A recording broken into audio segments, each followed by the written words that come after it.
Yun, nalagot na oh. Oh, ang lakas. Putol ang kable.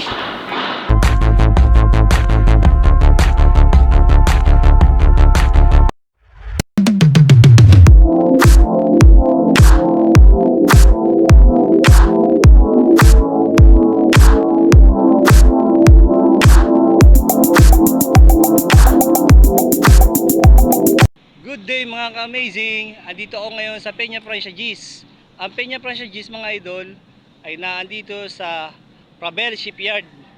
At ito po ay Nabotas area. So ang Gis po ay dito nire-repair at dito rin pagagandahin. Proseso po lahat yan mga idol. Lahat po mga idol na mga i-repair ay nire-repair na rin dito.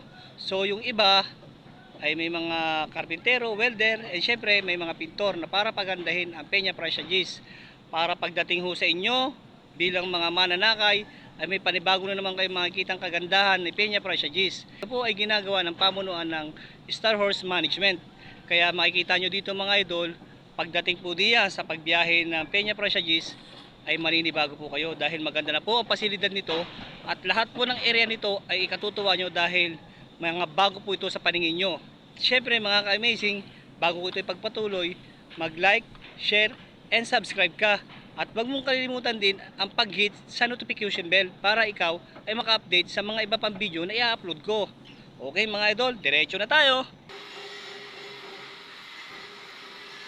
Mga ka-amazing, ito ang Peña Francia Gis at syempre ito ang Ravel Shipyard. At syempre mula sa Lucena hanggang dito ay nilakbay po yan ang Peña Francia Gis. So nung makarating po dito ang Peña Francia Gis sa Ravel ay ito ho ay iniaangat. So pinagtutulungan po nila na may angat ang Peña Francia Gis. At para ho ito ay ma-repair din ang ilalim kung ito may diferensya o wala.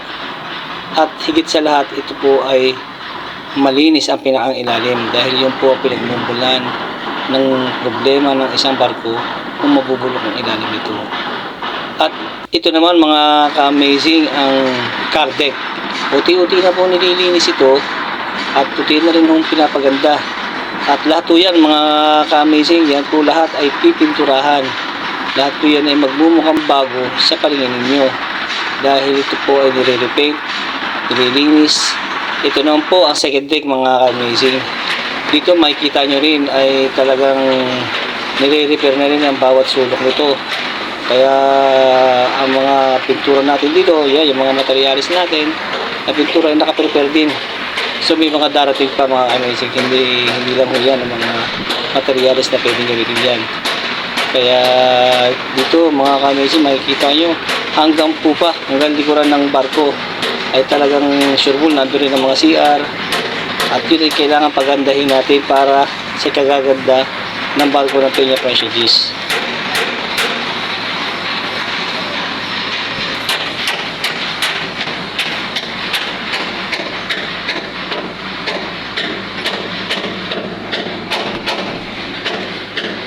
At dito mga kamising sa passengers bedroom eh wala pa rin nababago mga kamising kasi ito po ay kahulihan natin gagawin. So pagagandahin din ito mga ka-amazing at i-update ko rin po kayo sa pagbabago nitong VIP room.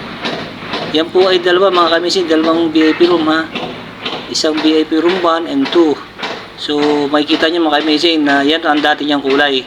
So sa susunod na update ko po sa inyo ay malaki ho ang pagbabago niyan. At dito naman mga ka-amazing sa pinakang pupa natin eh makikita nyo rin dito na uti-uti wala na rin ang mga lamesa, mga bangko, pinagtatanggal na ho yan mga amazing. At ito naman ang CR mga amazing. At uti-uti na rin ho, napipinturahan na natin yung kisame, yung wall nya. Male and female ang CR natin ginagawa dito mga amazing. At syempre kailangan talaga natin, ito ang pinakamaganda sa lahat kasi with aircon dito. Then kailangan talaga mabango, malinis para kaya-aya sa ating mga mananakay na gumagamit ng palikuran.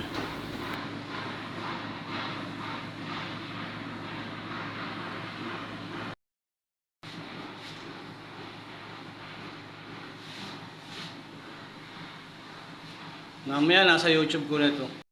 At ito naman underdeck mga ka-amazing. Makikita nyo dito na ginagawa na rin ang pinakang underdeck dito.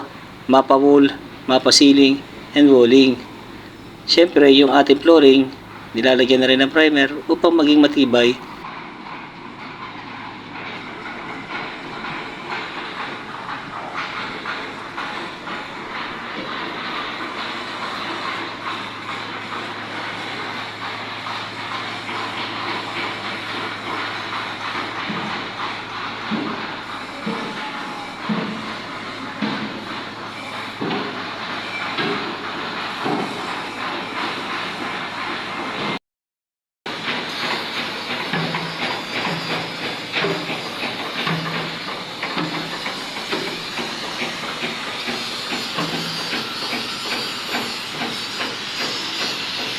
Mga ka-amazing, abangan nyo uli ang susunod kong update para sa Peña Francia Gis upang ito ay inyong masabaybayan at makita nyo ang malaking pagbabago ng ating paboritong sinasakyan.